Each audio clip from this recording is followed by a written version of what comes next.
देखिए बच्चा, A B का लिखा गया है कंकाल तंत्र ना, यानी स्केलेटन सिस्टम ना। कंकाल तंत्र कहिए या फिर स्केलेटन सिस्टम कहिए, बतिया तो कही ना है। तो आज पढ़ा जाएगा कंकाल तंत्र या स्केलेटन सिस्टम है। क्या होता है स्केलेटन? अभी देखे हैं जीवन में? कहाँ देखे हैं? वीडियो में देखे हैं, रियल में नहीं देखे हैं। देखे हैं पूरा पूरा साचा देखे हैं कहीं? कहाँ पर देखे होंगे बच्चे? मुर्दा घाटी में। मुर्दा घाटी में नहीं मिलता है वो। ज्यादा से ज्यादा आपको कुछ चीजें दिखने को मिलेंगी, पूरा स्केलेटन ऐसे निकाल कर नहीं मिलेगा, क्योंकि वो तो जलता रहता है वहां पर तो जलेगा, खोपड़िया जलेगी फिर है। तो स्केलेटन का मतलब होता है हड्डी, हड्डी का एक ढांचा, जिसको कहा जाता है हड्डी का ढांचा है ना, यानी हड्डियों का आकार। तो ये जो स्केलेटन होते हैं ना, क्या होते हैं कि यह शरीर का क्या होता है? दृढ़ भाग होता है, यानी मजबूत भाग होता है ना। लिखे भी है कि शरीर के सख्त और दृढ़ भाग क्या होता है? कंकाल तंत्र या कंकाल बनाते हैं। जो शरीर का सबसे सख्त भाग होगा वही क्या कहलाता है? कंकाल तंत्र बनाता है। अगर ये कंकाल तंत्र नहीं रहता तो कैसे लगते हम लोग? बोला काजल? अगर ये कंकाल तंत्र नहीं रहता, कंकाल तंत्र का मतलब ये खोपड़िया नहीं रहती, हथवा नहीं रहता, ये जो जितना सब है, तो हम लोग रेंगते हैं एकदम जमीन पर, कीड़े मकोड़े बन जाते हैं। तो भगवान भी कहते हैं, भगवान भी सोचते हैं कि हम इतनी खूबसूरत चीज बनाए और ये सब कीड़े मकोड़े की तरह क्या कर रहे हैं? रेंग रहे हैं। लेकिन नहीं, अच्छी चीजें बनाए। और जितने भी है स्केलेटन, ऐसा नहीं है कि हम लोगों में पाया जाता है, अन्य जंतुओं में पाया जाता है। जैसे घोड़ा में भी पाया जाता है, हाथी में भी पाया जाता है, रेंगने वाले में भी पाया जाता है। ऐसा नहीं है कि रेंगने वाले में सब उसमें भी हड्डी नहीं होती है। कुछ ऐसे भी जीव हैं जो रेंगते हैं फिर भी उनमें पाई जाती हैं हड्डियां, समझ रहे हैं? पाई जाती है। जैसे सांप है, सांप रेंगता है फिर भी उसमें हड्डियां पाई जाती हैं। तो हम लोगों में भी क्या है? स्केलेटन पाया गया है। यह जंतुओं में शरीर की आकृति को बनाए रखने, आंतरंगों को सहारा देने तथा उनकी सुरक्षा और गमन करने में क्या होता है? सहायता करता है। स्केलेटन जो होता है संयोजी ऊतक से बना है। संयोजी है ना, एक दूसरे से क्या है? जुड़े हुए हैं। नहीं तो कितना अच्छा रहता है, यहाँ का हथवा का दूसरा जुड़ा रहता है यहाँ पर, तो हम उसका कबार कर अपने लगा लेते हैं, इसका लेकर अपने एक हथवा बड़ा कर लेते हैं, एक हथवा छोटा। ये बच्चिया पढ़ ला जा, माई बहुत बड़ा मेहनत से भेजे ना है? वो सब बातें में होती है? नहीं पढ़ना रहता है तो बता दिया कीजिए। देखिए, यानी जो स्केलेटन है, यानी जो हड्डी है, उससे हम लोग क्या करते हैं? कोई भी सामान को पकड़ने में सक्षम हो जाते हैं। जैसे ये हाथ में मार्कर लिए हैं तो उसी से न पकड़ रहे हैं। भले ब्रेन अपना काम कर रहा है कि मार्कर को पकड़ लो, लेकिन पकड़ेंगे तो हड्डी के द्वारा। अगर ये हड्डियाँ नहीं रहता तो वही पकड़ पाते हैं क्या? जंप कर पाते हैं? नहीं, उसी तरह रेंगते रहते हैं। तो ये शरीर का सब कुछ का क्या करता है? सुरक्षा करता है, और चलने फिरने में जंतुओं को क्या करता है? सहारा देता है ना। तो वही कहने का मतलब है कि शरीर के सख्त और दृढ़ भाग कंकाल तंत्र या कंकाल बनाते हैं। यह जंतुओं में शरीर की आकृति को बनाए रखने, आंतरंगों को सहारा देने, यानी जो आंतरंगों यानी शरीर के जो अंदर अंग हैं उनको सहारा प्रदान करने के लिए। जैसे हमारे शरीर में कई ऐसे अंग हैं, स्किन को है ना, जैसे आँख है, फेफड़ा है, लीवर है, सब है, अमाशय है। तो उसको क्या करता है? ये सहारा प्रदान करता है। फेफड़ा को सुरक्षा करता है, हृदय को सुरक्षा करता है। नहीं करता तो अगर ये नहीं रहता रिब्स की हड्डी, तो कोई मारता तो तुरंत हृदय बाहर, फेफड़ा बाहर, लेकिन है तो रुक लेता है। तो उसी तरह ये भी क्या होते हैं, और उनको क्या कर देता है? सुरक्षा करने और गमन करने में सहायता। ये दो प्रकार के होते हैं। बाह्य जो होते हैं कंकाल, दो प्रकार के, एक बाह्य कंकाल कहलाता है और एक अंतः कंकाल। अंतः कंकाल यानी एक्सोस्केलेटन और एंडोस्केलेटन। तो जो बाहरी कंकाल, जो बाहर से, जो बाहर हमारी चीजों को दिख जाए, जो बाहर से हम लोगों का ढांचा जो दिखे, उसी को क्या कहेंगे? बाह्य कंकाल। और जो अंदर की ढांचा में जो आता है कार्टिलेज आता है। कार्टिलेज मतलब जानते हैं उपास्थि। ये जो नाक का नहीं है, नाक और कान का पिन्ना है, इसे हम लोग क्या कहते हैं, उपास्थि बोलते हैं। तो ये अंत कंकाल हो गए। लेकिन बाह्य कंकाल में क्या होते हैं कि शरीर की बाह्य सतह पर त्वचा के ऊपर स्थित, देखिए लिखा है कि शरीर की बाह्य सतह पर त्वचा के ऊपर स्थित दृढ़ रचनाएं बाह्य कंकाल बनाती हैं। त्वचा के जो ऊपर है, त्वचा के अंदर नहीं, त्वचा के ऊपर क्या क्या पाए जाएंगे, बाल पाए जाएंगे, नाखून पाया जाएगा, खुर जानते हैं ना किसका होता है, भैंस का जो खुर होता है, तो वो सब बाह्य कंकाल होते हैं। ये त्वचा के एपिडर्मिस या डर्मिस स्तर से विकसित होती हैं। एपिडर्मिस का मतलब जानते हैं क्या बोला जाता है? एपिडर्मिस का मतलब होता है अधिचर्म या बाह्य त्वचा। इसमें ब्लड नहीं रहता है। बाह्य त्वचा में कोई नली नहीं रहती है, कोई ब्लड नहीं रहता है। यानी जो शरीर की सबसे पतली जो सतह होती है, वो जैसे धूल कंकड़ को क्या करता है, ये अंदर जाने के लिए रोकता है। ये जो ऊपर का जो चमड़ा दिख रहा है उसी को क्या बोलते हैं, एपिडर्मिस। और इसी के नीचे में एपिडर्मिस यानी बाह्य त्वचा के नीचे एक डर्मिस यानी एक मध्य त्वचा पाया जाता है, जो क्या करता है, लचीला होता है। त्वचा के क्या होते हैं, लचीला होता है। ये जैसे लचीला ये सब है, जितने भी मसल्स हैं सब लचीले हैं कि नहीं है? घुमा देते हैं नहीं, छोटे बच्चे को धक खींच देते हैं, वो बेचारा आए वो परेशान रहता है दिन भर, कोई आएगा धोकर ऐसे सब चल जाते हैं।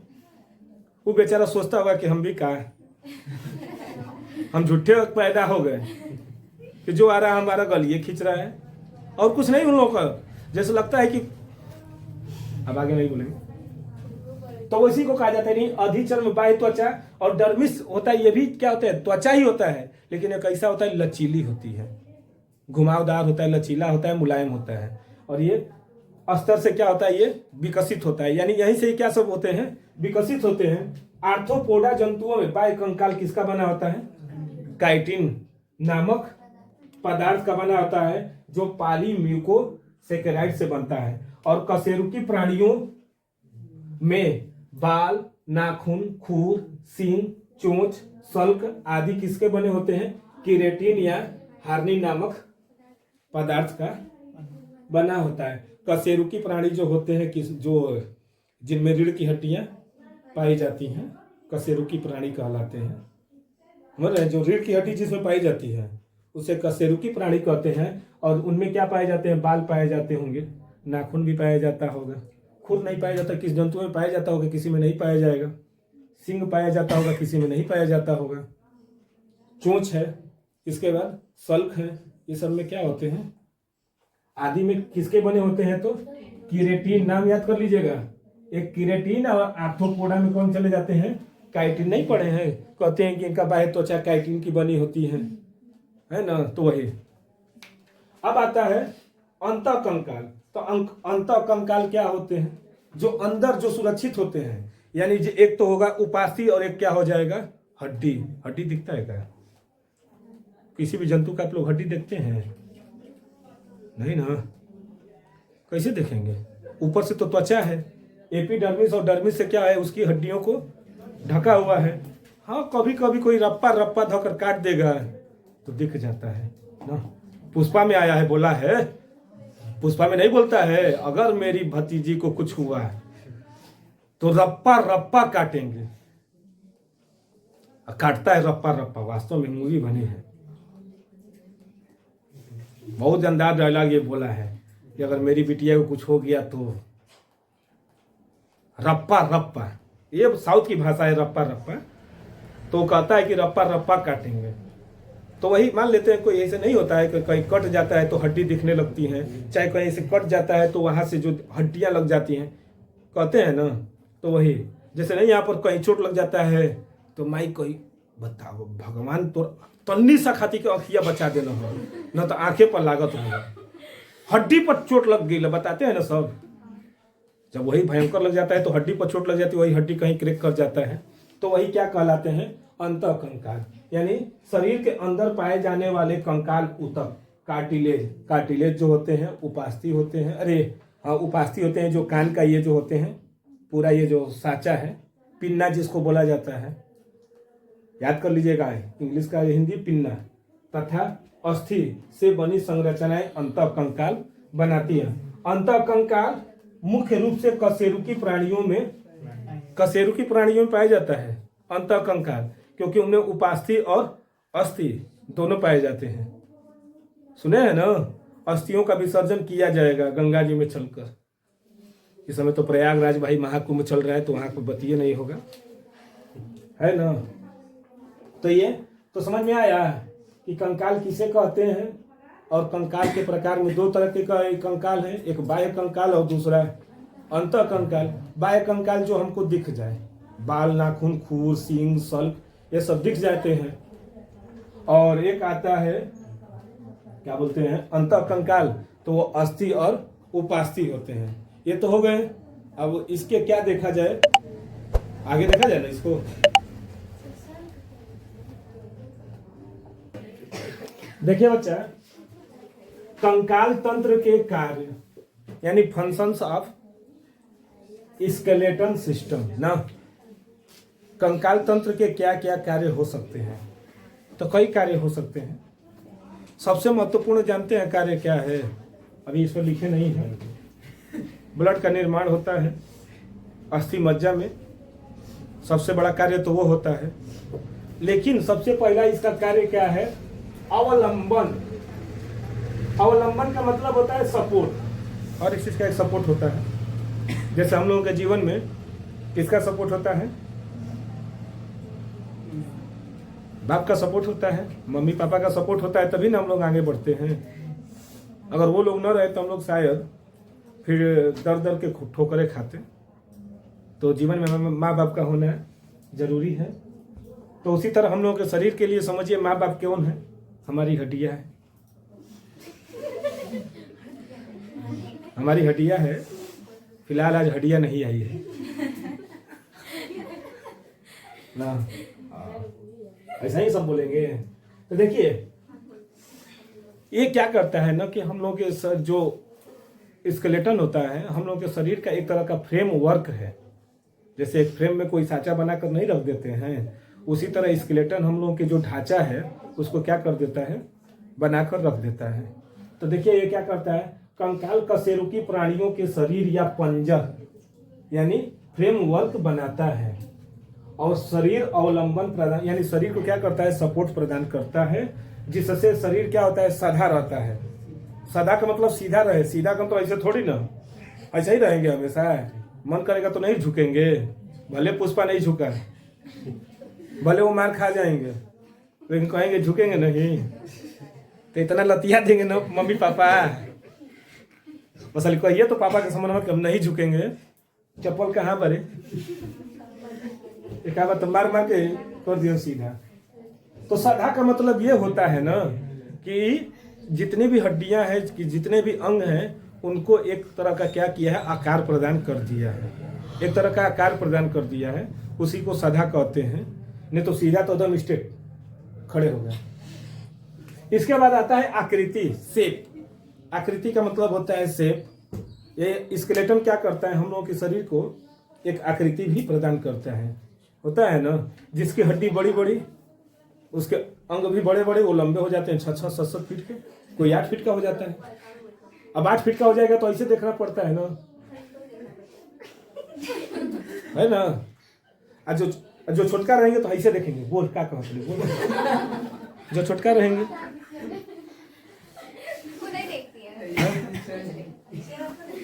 तो बतिया वही है ना। तो देखिए कंकालीय ढांचा शरीर को क्या करता है, एक निश्चित आकृति प्रदान करता है ना।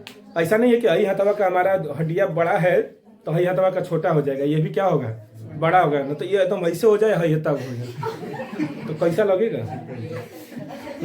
ऐसे चलेंगे, एगो बड़ा रहेगा तो एगो हेतर नहीं ना, एगो पैरवा बड़ा हो जाए, एगो पैरवा छोटा हो जाए।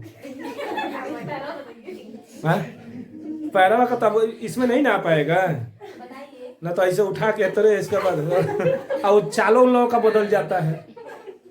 तो वो तो भाई उसमें उनमें जो होता है विकारीय प्रॉब्लम होती है, शरीर में कहीं विकार आ जाता है जिसके कारण होता है। लेकिन जो हम लोगों का स्केलेटन होता है, जैसे कहा जाए मानव का स्केलेटन, मानव का स्केलेटन जो ही दिमाग में आएगा तो क्या कहेंगे, उसके 2 गो पैर होंगे, 2 गो हाथ होंगे, 1 गो खोपड़ी होगा ना।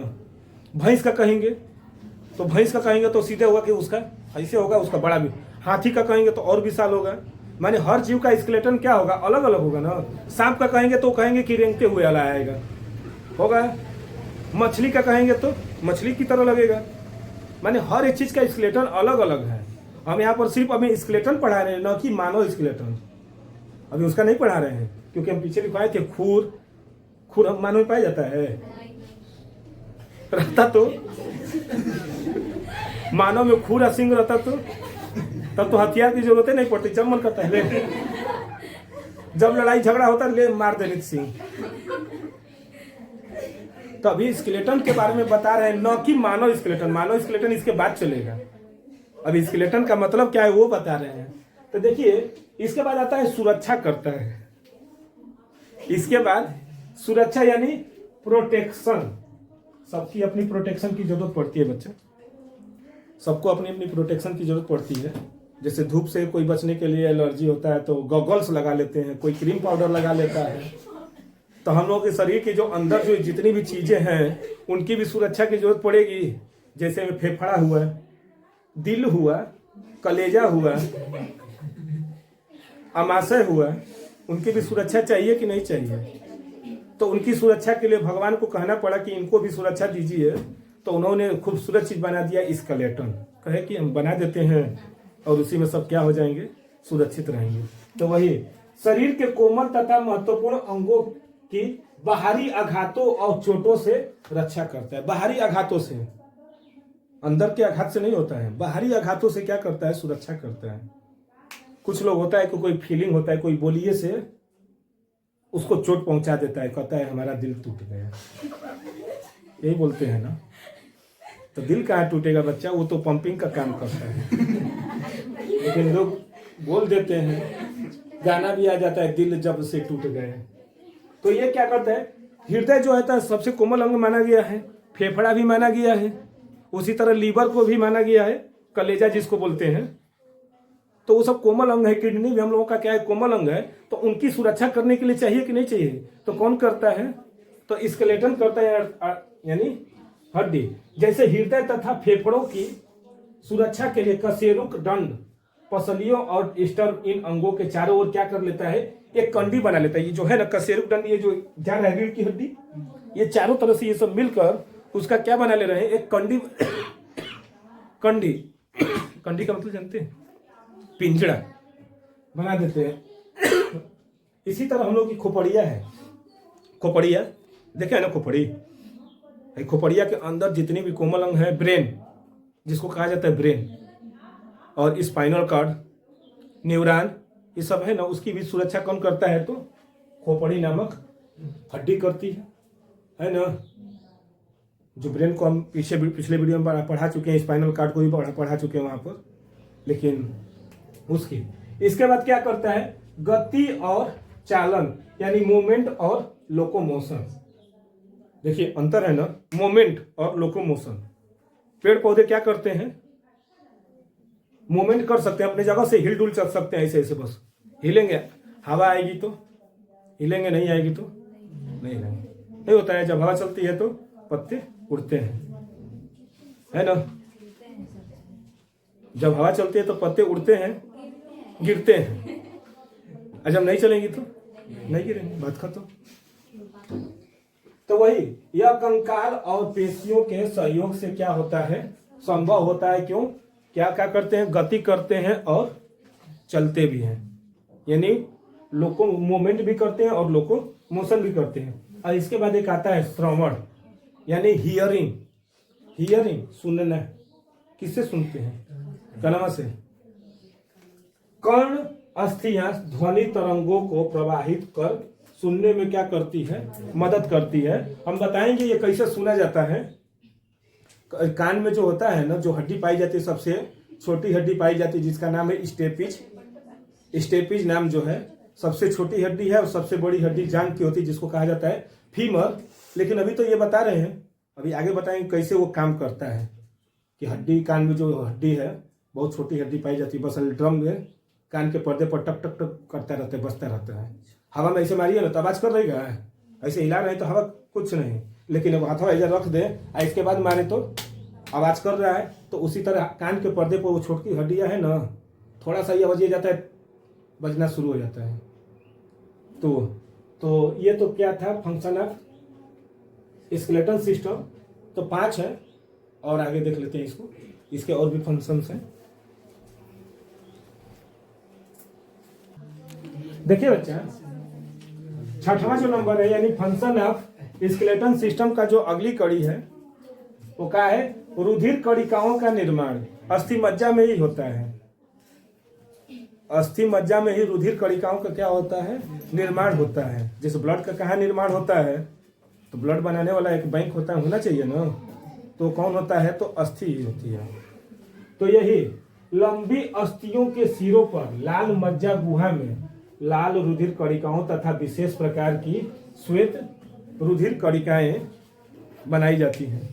यानी कहा जाता है ना कि ब्लड किस में बनते हैं? तो अस्थि मज्जा में। छोटकी हड्डियां में थोड़ी बनेगा, छुटकी में क्या बनेगा? जो बड़ी बड़ी हड्डियां जैसे है यहाँ का है ना, इसमें बनता होगा, इसमें ही बनते हैं। लेकिन जो एकदम पतली एकदम होंगी उसमें से ब्लड आता जाता होगा, लेकिन निर्माण जितनी भी मोटी मोटी और बड़ी लंबी लंबी हड्डियां हैं तो उसके मुंह पर क्या पाया जाता है? लाल मज्जा है, जाली की तरह होता है। जैसे इसे है ना, तो ये जाली की तरह होता है। तो ये ब्लड का क्या करते हैं? निर्माण करने में मदद करते हैं। और साथ में साथ किसका निर्माण करते हैं? तो श्वेत रुधिर कणिकाएं यानी WBC का भी। यानी RBC और WBC का निर्माण कौन करता है? तो अस्थि मज्जा ही करता है। जिसको कौन होता है? अस्थि मतलब स्केलेटन में आएगा ना, तो वही। यानी क्या कर रहा है? रुधिर कणिकाओं का निर्माण। रुधिर कणिका में कौन कौन से आते हैं? WBC और RBC, दोनों का निर्माण स्केलेटन यानी हड्डी में ही होता है। इसके बाद खनिजों का क्या हो जाता है? भंडारण, स्टोरेज ऑफ मिनरल्स। तो अस्थियों में कैल्शियम कार्बोनेट तथा कैल्शियम फास्फेट संचित रहता है। कहा जाता है ना कि हड्डी बनी होती है, किसकी बनी होती है? तो कैल्शियम की बनी होती है। हम लोग का तवा है, किसकी बनी है? तो हड्डियों का ही बना है ना, कैल्शियम का ही बना है।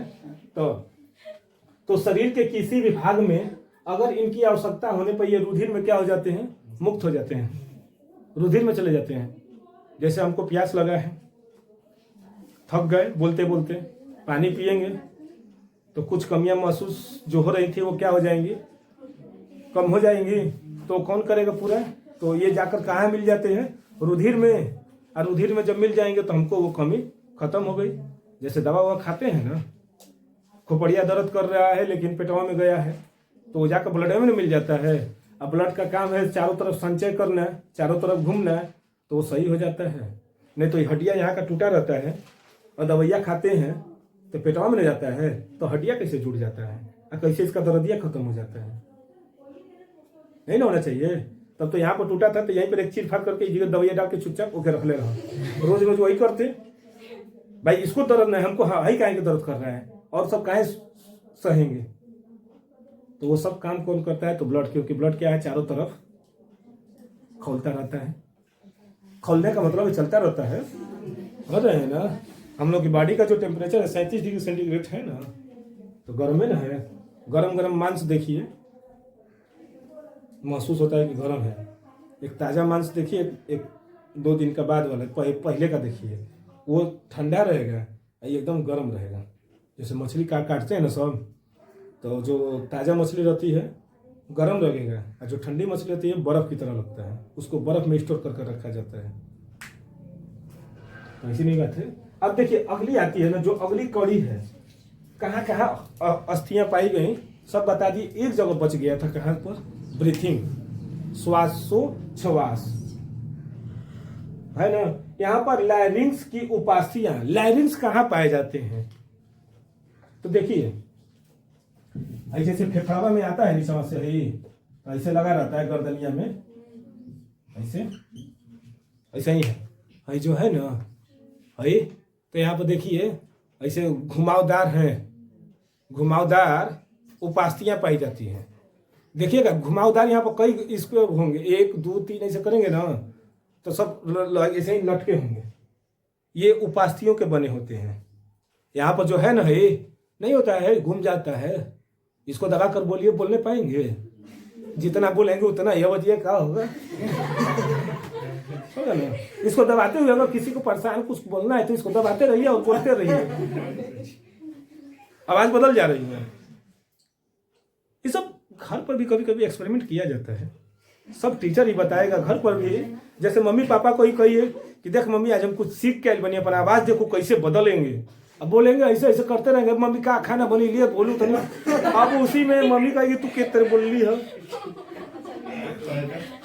तो हड्डी को तो दबा नहीं सकते, हड्डी दबेगा नहीं। हड्डी को 1 इंच का 1 mm तक कोई नहीं दबा सकता है, दबेगा तो उसका उसके पास का जो मांस होता है। तो ये है उपास्थि है ना, ये हड्डी की कड़ी है ना पसली में गिनती होती है। तो ये जो है ना जो चारों तरफ से क्या हो जाता है, घूम जाता है। तो इसी यहीं से जब जाता है, यहाँ से मुख गुहा से होके अब फेफड़े तक की जो नली होती है वो क्या होती है, लैरिंग्स।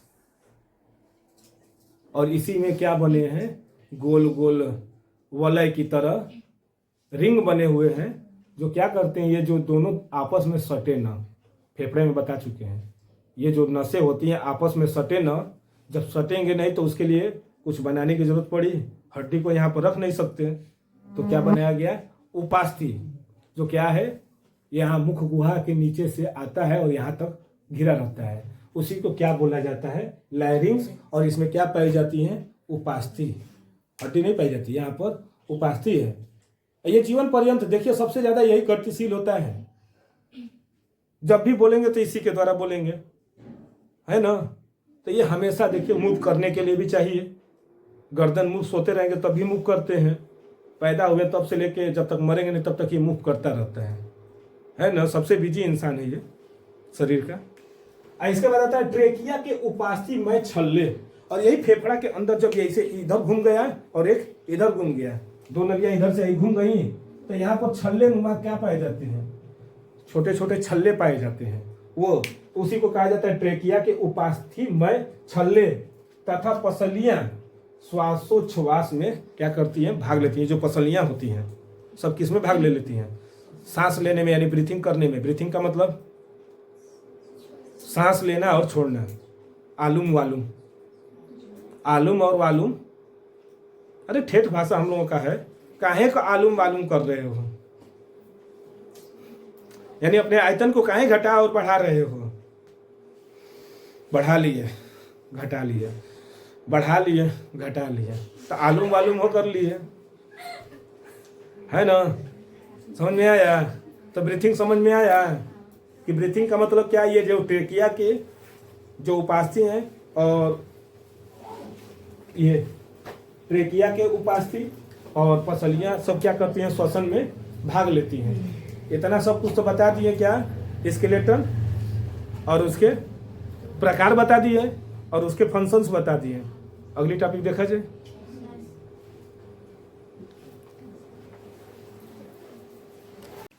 देखिए बच्चा, अगली जो टॉपिक है, कंकाल का निर्माण करने वाले ऊतक, अर्थात tissues that make up skeleton. Tissues ना, tissues that makes up skeleton, यानी कंकाल का निर्माण करने वाले कौन कौन से ऊतक होते हैं, है ना। तो 2 तरह के ऊतक होंगे। ऊतक आप लोग जानते होंगे, इसमें अब यहाँ पर ऊतक की तो कोई उतनी बातें नहीं होगी, पढ़ रहे हैं स्केलेटन तो स्केलेटन के बारे में बात होगी। तो देखिए कंकाल ऊतक 2 प्रकार के होते हैं। ऊतक के बारे में तो आप जानते हैं ना, the collection of cells is called ऊतक। तो देखिए 2 प्रकार के होते हैं, एक होता है उपास्थि या दूसरा होता है अस्थि। इनके अन्य नाम है कार्टिलेज, कार्टिलेज या फिर हड्डी। हड्डी को बोन्स भी कहते हैं, है ना। आप लोग देखे हैं ना, हड्डी देख चुके होंगे, दिखा दिए। देखिए पहला जो आता है क्या है, उपास्थि या फिर कार्टिलेज। ये बहुत मुलायम होता है। कार्टिलेज जो होता है बहुत मुलायम होता है। जो ये कान का जो पिन्ना होता है, नाक का ये जो है, और भी शरीर के अंग यहाँ पर है ना, जो श्वास नली में जो पाई जाती है, पसलियों के एकदम जो एकदम नीचे वाला जो भाग होगा वहाँ पर देखिए दब जाता है। सबसे निचली भाग नहीं दबता है, दबा देते हैं तो दबता रहता है ना, जबकि हड्डी नहीं दबनी चाहिए। हड्डी नहीं दबता, लेकिन वो नीचे वाला जो भाग होता है उसमें भी थोड़ा सा क्या होता है, उपास्थि होती है, यानी कार्टिलेज होता है। तो इसके मैट्रिक्स में क्या होता है, मैट्रिक्स तो एक प्रकार का ऊतक है। मैट्रिक्स को एक प्रकार से ऊतक भी कहा जाता है, समझ रहे हैं। यहाँ पर जो मैट्रिक्स है ना, इसको एक प्रकार से हम लोग क्या लिख सकते हैं, ऊतक में, ऊतक या मांस जो है ना, ऊतक या मांस कहा जाएगा। तो इसके मैट्रिक्स में कोलेजन और इलास्टिन तंतु होते हैं। कोलेजन प्रोटीन है, कोलेजन जो है प्रोटीन है, और इलास्टिन यानी इलास्टिन और प्रोटीन, ये कोलेजन दोनों क्या एक तरह का प्रोटीन होती हैं। तथा लाइक्यूनी में, लाइक्यूनी का मतलब जानते हैं, लाइक्यूनी ये बायोलॉजी की भाषा में आता है जहाँ खाली स्थान होता है, यानी हड्डी है ना उसके अंदर जो है खाली स्थान होता है। तो उसी तरह इसमें तथा लाइक्यूनी में कोशिकाएं क्या होती हैं, पड़ी रहती है। जहाँ खाली स्थान होगा वहाँ पर क्या हो जाती हैं, कोशिकाएं पड़ी रहती हैं। यह पेरिकार्डियम में स्थित रुधिर कोशिकाओं से विसरण द्वारा पोषक पदार्थ क्या करती हैं, प्राप्त करती हैं। पेरिकार्डियम नाम का एक झिल्ली होता है, सुने हैं, पेरिकार्डियम नाम का क्या होता है, एक झिल्ली होती है जो क्या करता है, यही कि यह पेरिकार्डियम में स्थित रुधिर कोशिकाओं से, यानी रुधिर कोशिकाओं से क्या करता है, विसरण द्वारा। जैसे चाय को छानते हैं ना, तो चाय पत्ती ऊपर और चाय का जो लिक्विड वाला सब नीचे, तो उसी को वही क्रिया क्या कहलाती है, विसरण कहलाती है, समझ रहे हैं ना। तो विसरण द्वारा पोषक पदार्थ प्राप्त करता है, किसके द्वारा, विसरण के द्वारा पोषक पदार्थ प्राप्त करता है। कहाँ से करता है, तो पेरिकार्डियम नामक की एक झिल्ली होती है। झिल्ली का मतलब क्या हुआ, कपड़ा, चाहे छन्नी, जैसे सूती कपड़ा में हम लोग चाहे छान देते हैं, प्लास्टिक में नहीं झालेंगे, तो उसे प्राप्त करती है। सभी कशेरुकियों के भ्रूण में कंकाल कार्टिलेज का ही होता है। जितने भी कशेरुकी जीव होते हैं, जितने भी कशेरुकी जीव होंगे, उनका जो कंकाल बना रहता है किसका बना होता है, भ्रूण अवस्था में, न कि वो बच्चों के में नहीं, जो पेट में है, माँ के पेट में जो बच्चे होते हैं उन्हीं को भ्रूण कहा जाता है। तो उनका जो बना होता है किसका बना रहता है, तो कार्टिलेज का, जिसका स्थान बाद में अस्थियां ले लेती है। लेकिन जब वो ही जन्म ले लेता है तो उसी का स्थान कौन ले लेता है, तो हड्डी हो जाती है। वही जो कार्टिलेज था अब किस में चेंज हो जाएगा, तो बोन्स में चेंज हो जाता है। जैसे छोटे बच्चों का देखिए, हड्डी लचीली नहीं होती है, बहुत लचीली होती है, क्योंकि वो माँ के पेट में है ना, तो पूरी तरह से क्या है, घूम कर रहेंगे ना, कि पहले ही से उनका हड्डी अगर टाइट रहेगा तो माँ के पेट में तो एकदम सीधे रह जाएंगे, अब ऐसे ही ना रह जाएंगे, लेकिन उनको क्या है, घूम कर रहना है, तो इसीलिए वो कार्टिलेज का रहता है। अगर वो हड्डी का रहता है तो ऐसे ही घूमे है, तो ऐसे ही घूमे का घूमे ही रह जाते हैं। यानी हम लोग जब पैदा होते तो ऐसे ही घूमे रहते, ना ऊपर जाते ना नीचे। तो ये अस्थियां, अस्थि निर्माण की क्रिया को क्या कहते हैं, अस्थि भवन या ओसिफिकेशन, ओसिफिकेशन कहते हैं। किसको, अस्थि के निर्माण की क्रिया को अस्थि भवन। फिर भी निम्न प्रकार की उपास्थियां वयस्क में क्या होती हैं, पाई जाती हैं। फिर भी ये तो बात हो रही थी कि कार्टिलेज होते क्या हैं, लेकिन कार्टिलेज जो होते हैं मनुष्यों यानी वयस्क में, यानी जो बच्चे, तो बच्चों की बात नहीं हो रही यहाँ पर, क्या हो गए, जो बड़े हो गए, उनमें जो होते हैं कई प्रकार की क्या पाई जाती है, कार्टिलेज पाई जाती है। जैसे हम लोग का ये है ना, जैसे हम लोग भ्रूण अवस्था में रहे होंगे, फिर भी सभी हड्डियां तो उस समय कार्टिलेज की थी, लेकिन जब वो जन्म ले लिए तो सभी हड्डियां तो कार्टिलेज की नहीं रह गई, कुछ कार्टिलेज तो रह गए और कुछ क्या हो गए, बोन्स में चेंज हो गए। जैसे गाय भैंस का भी होता है ना, जितने भी जो स्तनधारी जीव हैं उनका देखिए कान कार्टिलेज का ही ना बना होता है। खरगोश का कानवा निकला रहता है, हिरन का होता है ना, कुत्ते का, कुत्ता का तो धक के जबरी देखते हैं कि चोर है कि साह है, जबरदस्ती उसको पकड़ कर ऐसे खींच देते हैं, चोर है कि साह है। चिल्ला दिया तो कहते हैं कि ये चोर नहीं है, और जो नहीं चिल्लाता है चोर है। कनमा पकड़ कर चुप तो कहते हैं ये कि चोर बैग हम ना लीजिए। हम लोग बचपन में बड़ा करते थे, पोसना था तो पहले उसका कनवे से चेक करते थे कि ये चोर है कि नहीं है, तो कनवा धक्का ऐट देंगे, आय आय आय चिल्ला रहा है, तब तो जान जाते हैं कि वो साह है। और जब नहीं चिल्लाता था ये चोर है कि ना ले जाए, और दूसरका को टांग कर लेकर अपने घर में ले आते थे। 2 दिन बिस्कुट उस्कुट खिलाया जाएगा, फिर तीसरे दिन वो खुद ही भाग जाएगा। बचपन भी क्या बोला जाए बचपन को। इसके बाद आता है देखिए इसी के यानी कार्टिलेज के जो होते हैं भाग होते हैं, जिसमें पहला आता है क्या, कचाव उपास्थि, है ना, कचाव उपास्थि। यह जो होता है कचाव क्या होता है, हल्का होता है, लचीली होती है। देखिए यह लचीली, अल्प पारदर्शी व हल्के नीले रंग की होती है। अल्प पारदर्शी होता है, पारदर्शी नहीं होता है ना, ये अपारदर्शी, लेकिन अल्प पारदर्शी होता है। जैसे कनवा है ना, यहाँ पर जला लीजिए टर्च तो रोशनी उसका थोड़ा सा उधर दिखाई देगा कि नहीं देगा, देगा ना। ये कार्टिलेजन है, खाने में अच्छा लगता है, कचर कचर करता है, खाए कि नहीं करें। तो यही यह लचीली, अल्प पारदर्शी और हल्के नीले रंग की होती है। इसके मैट्रिक्स में मैट्रिक्स का मतलब ऊतक में कॉन्ड्रियोसाइट्स होते हैं, किंतु तंतु नहीं होते। इनमें तंतु नहीं पाए जाते हैं, फिलामेंट नहीं पाए जाते हैं। तंतु का मतलब होता है फिलामेंट, जैसे बल्ब का होता है ना, पीला वाला बल्ब उसमें लगा रहता है तंतु, तो इसी में रेशे नहीं होते। रेशेदार का मतलब हो गया तंतु नहीं होते हैं। हाँ, तो इसी में बेचाना कॉन्ड्रियोसाइट्स का मतलब ये होता है जो तरल पदार्थ जो होते हैं जैसे एक मांस की तरह, वो क्या किए रहते हैं, इसी में पाए जाते हैं। जैसे ये कान में कार्टिलेज नहीं ना, थोड़ा सा मांस वांस होगा इधर उधर, तो वही एक तरह का ऊतक ही होते हैं।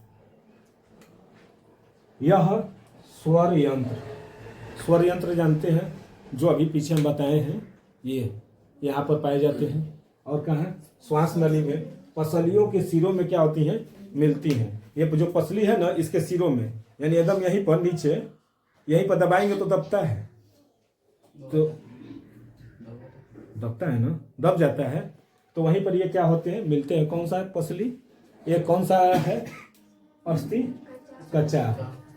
इसके बाद आता है तंतुवत कार्टिलेज, यानी फाइब्रस कार्टिलेज, है ना। यह सुदृढ़, देखिए यह सुदृढ़, कम लचीली, अपारदर्शी तथा सघन होती है।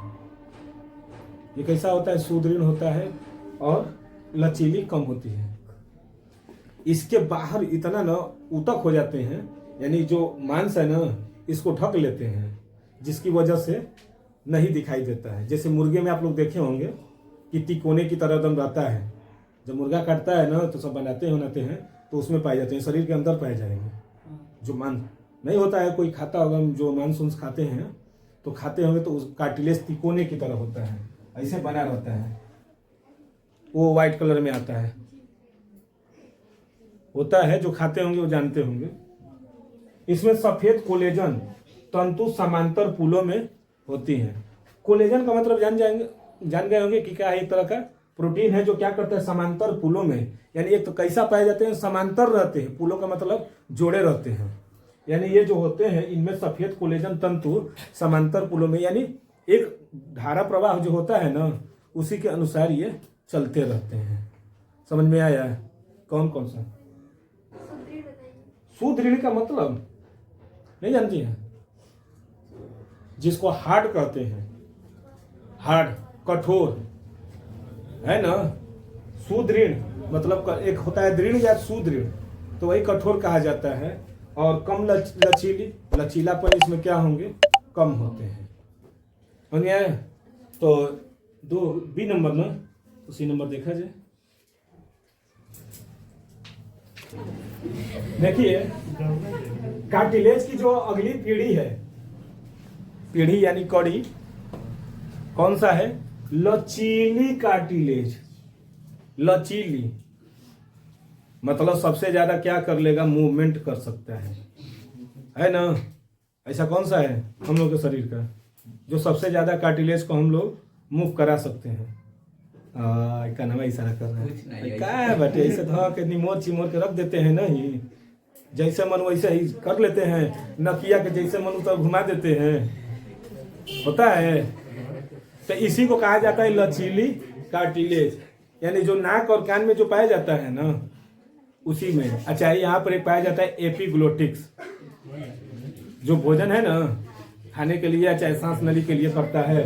तो देखिए, यह अधिक लचीली, अपारदर्शी और सघन होती है। सघन का मतलब कॉम्प्लेक्सेस, भीड़ भाड़, मैंने वहां पर ज्यादा वो एकत्रित रहती हैं ऊतक। यह कर्ण पल्लव, कर्ण पल्लव यही है ना, नाक के सिरे यहां पर है ना, तथा एपिग्लोटिक्स में मिलती है। एपिग्लोटिक्स देखिए,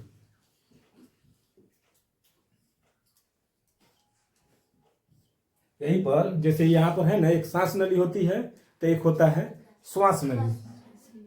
एक श्वास नली, एक ग्रास नली। हाँ, ग्रसनी ना, श्वसनी और ग्रसनी, हम बात वही है, श्वसनी ग्रसनी कहिए, या फिर श्वास नली और ग्रास नली होता है ना। तो ग्रास नली में क्या होते हैं? भोजन जाता है, और श्वास नली में हवा जाती है, हवा जाता है ना। दोनों जाकर एक ये मिलेंगे तो क्या हवा पेटवा में जाएगा? नहीं ना, हवा पेटवा में जाएगा नहीं, क्योंकि लेते हैं नकिए से, और नीचवा वो छेद है वहां से जाता है ना। नकिया से नीचवा देखेंगे छेद है कि नहीं, तलुइया में नहीं है। अरे कभी कभी खाते हैं तो सड़क नहीं जाता है, तो चौला बंद नकिया से बाहर आ जाता है, चौला निकल आता है, पनिया निकल आता है, सरकता है तो सीधे पनिया पूरा नाक से एकदम बाहर नहीं होता है। सबके साथ होता है। अभी हम भी खा रहे तो सरक गया था, अब हो हंसा दिए तो सरक गया, तो हम भी कहें कि पूरा फेंक फाक कर चले आए, पूरा मुंह से नाक से सब नहीं होता है। कोई जैसे धूम्रपान करने वाले जो सिगरेट पीते हैं, तो इससे करते हैं तो नकिया से हुआ निकलता है। कैसे निकलती हूँ? छेदवा है, देखिएगा, है ना। कभी कभी सर्दी जुकाम जिसको होता है तो नकिया से करता है, पूरा बलगम मुंह में आ जाता है। तो सुनिए बच्चा, कहने का मतलब है ना कि एक होता है श्वास नली जो हवा का अनुसरण करता है, और एक होता है ग्रास नली जो भोजन का अनुसरण करता है। दोनों जाके हेजी के मिल जाते हैं, हेजी के। अब समस्या हो गई कि हवा को किधर ले जाएं और खाना को किधर ले जाएं। तो वो ट्रैफिक पुलिस होता है, ट्रैफिक पुलिस जानते हैं ना, है इधर रुक जाओ, इधर वाले जाओ। अब वो जाएगा, अच्छा इधर वाले का काम हो गया तो ये रुको, अब इधर वालों को जाओ, यही होता है ना। तो उसी तरह ये भी करता है एपिग्लोटिक्स। जब हमको हवा चाहिए, हवा जब जाने लगेगा ना, तेजी को बैठा है, कहेगा रुको रुको रुको, इधर मत जाओ, इधर गया भोजन, इधर गया हवा, तो इधरिया जो ही आएगा ना, तो हाई वाले पर क्या करेगा, इधरिया ही बंद कर देगा, तो हवा किधर चलाएगा? इधर। जब खाना खाएंगे तो ये वाले को क्या कर देगा, ब्लॉक कर देगा, और खाना इधर भेज देगा। दोनों का काम करता है। तो किसका बना होता है? तो कार्टिलेज का। लचीली है तभी तो इधर उधर मूव करता रहता है, क्योंकि हम बार बार सांस लेते रहते हैं। सांस तो हमेशा लेते हैं, 1 मिनट में 70 बार ले लेते हैं। कोई 75 लेता होगा, कोई 50 लेता होगा, जिसको घोर विपत्ति होगी वो 40 बार लेता होगा।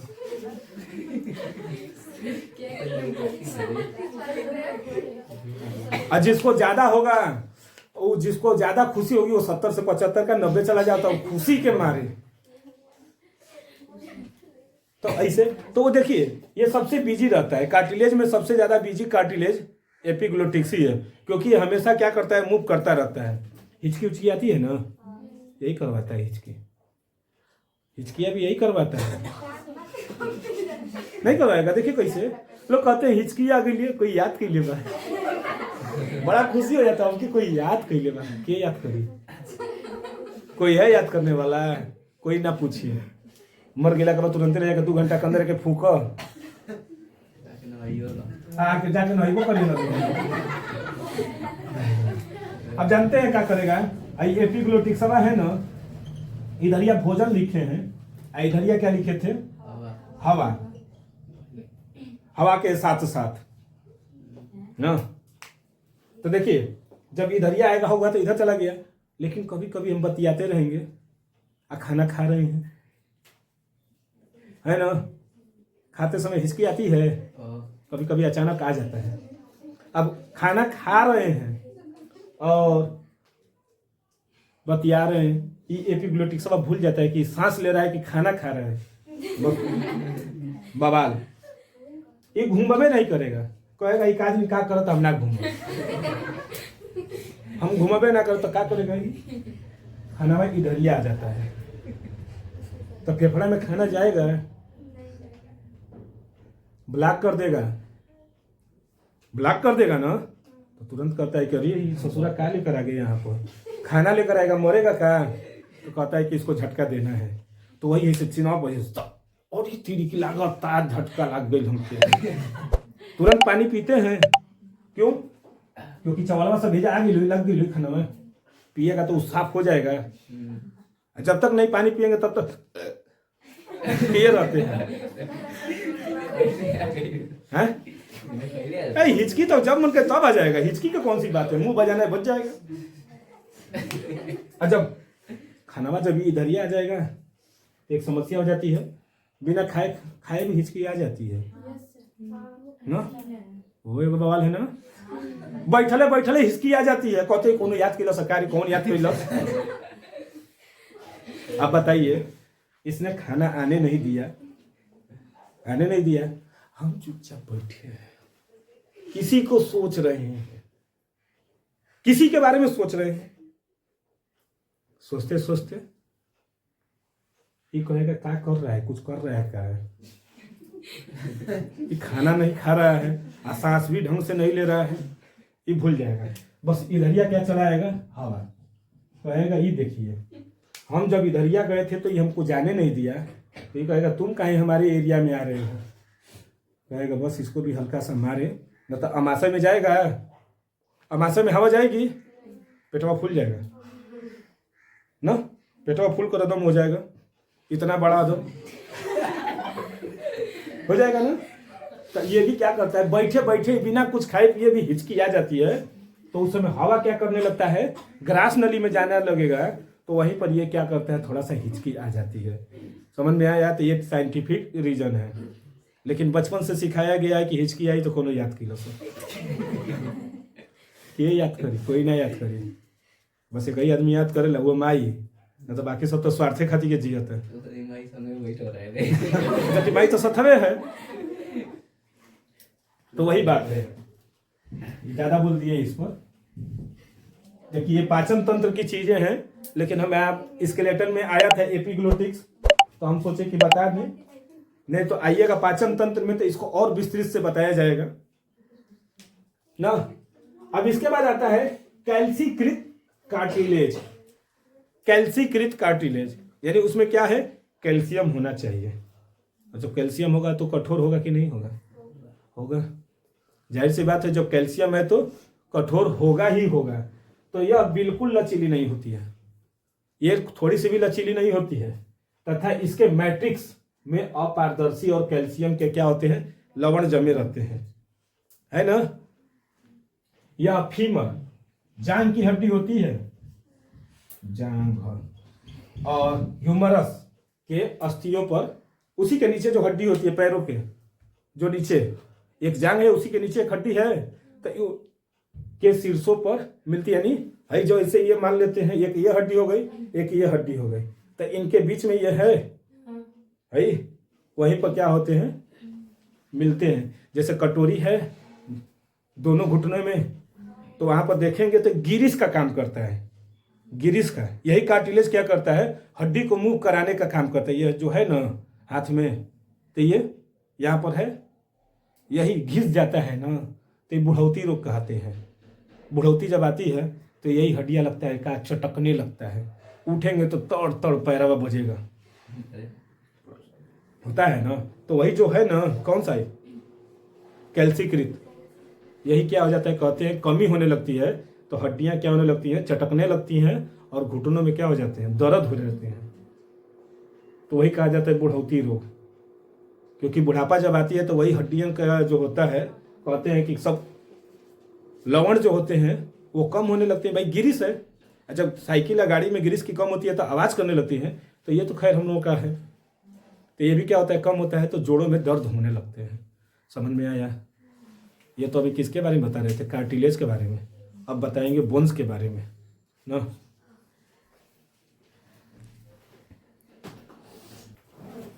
देखिए कार्टिलेज को तो हम लोग देख लिए, जैसे ऊतक जो होते हैं दो प्रकार से, तो पहला तो कार्टिलेज हो गया, दूसरा अस्थि यानी बोन्स। तो ये क्या होते हैं, यह सुदृढ़ संयोजी ऊतक है। संयोजी है कि नहीं है, ये अंगुलियां है ना, इसको काटेंगे तो दर्द तो पूरा शरीर का होगा। यानी एक दूसरे से जुड़े हैं कि नहीं सभी। 206 हड्डियां पाई जाती है मानव में, है ना, और 206 हड्डियां आपस में कहीं ना कहीं एक दूसरे से जुड़ी हुई हैं। तो जुड़ी हुई तो उसी को तो संयोजी कहते हैं, कनेक्टिव टिश्यू। तो वही संयोजी ऊतक है जो कंकाल तंत्र बनाती है। अस्थि ऊतक के आधार पर अस्थियां कितने प्रकार की हो जाती हैं, 2 प्रकार की हो जाती है। अस्थि ऊतक के आधार पर पहले तो वो थी, कार्टिलेज का 4 प्रकार हो गए थे, इसके भी 2 भाग हो गए। पहला आता है सघन अस्थि यानी कॉम्पैक्ट बोन। लंबी अस्थि तथा दंड केवल सघन अस्थियों का बना होता है, तथा बीच से क्या होते हैं, ये खोखला होते हैं। जैसे है ना, जितने भी हड्डियां हैं सब क्या है, सब घिरी हुई। जैसे हाथ का हड्डी है, सब कॉम्प्लेक्स है कि नहीं, सघन है सब। देखिए जब हटाएंगे इसको चमड़े को तो दिख जाएंगे, है ना। सब मोह माया किसका है, ये चमड़े का है, बाकी सब बेकार है ना। अंदर कुछ नहीं है कुछ नहीं है अंदर। इस गुहा को क्या कहते हैं, मज्जा गुहा, तथा इसमें क्या पाए जाते हैं, पीत मज्जा भरा रहता है।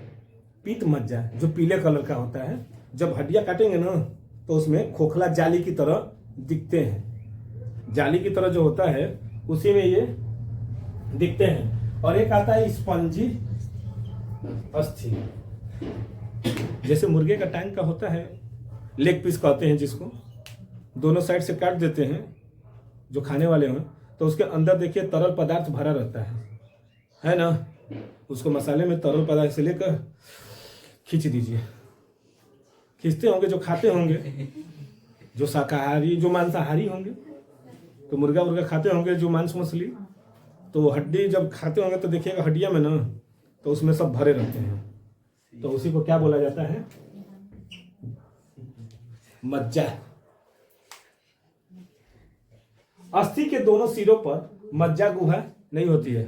हड्डी के दोनों सिरों पर क्या होती है, मज्जा गुहा नहीं है। ये जो हड्डी है ना, गुहा नहीं पाई जाती है, और ये स्पंजी अस्थि के बने होते हैं। अस्थि मज्जा किस में के क्या होते हैं, लाल मज्जा की होती है। जो अस्थि मज्जा जो अंदर बनी है वो किसकी बनी होती है, तो लाल मज्जा। और इसमें क्या होते हैं, महीन और नियंत्रित ट्रेबिकुली। ट्रेबिकुली का मतलब होता है जाल का, ट्रेबिकुली का जाल फैला होता है। जैसे कोई हड्डी है ना, तो इसमें देखेंगे तो ऐसे ऐसे जाली नुमा सब बना है। तो ये किसका बना होता है, तो ट्रेबिकुली का जाल होता है। जो ये जाल है ना, जिसे यही हड्डी है, तो ऐसा तो नहीं है ना, जब काटेंगे इसको तो इसमें से तो ब्लड निकलेंगे, लेकिन उसमें देखेंगे तो जाल दिखाई देगा, और उसी जाल को क्या करते हैं, ट्रेबिकुली का जाल। समझ रहे हैं। यानी 2 तरह के हो गए, एक होता है लंबी होती है तो उसको सघन बोलते हैं, और एक कैसा होता है तो स्पंजी होता है। स्पंजी होता है तो अस्थि भी हो गई। समझ में आए, बोलिए बच्चा। ये अस्थि यानी कार्टिलेज भी हो गए। मैंने अस्थि के बारे में पूरी तरह से बता दिए। अब जानते हैं क्या पढ़ा जाएगा, मानव स्केलेटन, मानव कंकाल तंत्र। ये तो एक पार्ट में हम पूरा बता दिए कि सभी जीवों के लिए बात हुआ था, सभी जंतुओं की बात हो रही थी, न कि मानव का ही स्पेशली बोल रहे थे, सभी जंतुओं के लिए। लेकिन अब स्पेशली पढ़ा जाएगा किसके लिए? तो मानव के लिए, तो वही ह्यूमन स्केलेटल सिस्टम, उसको अगले वीडियो में पढ़ा जाएगा। समझ गए?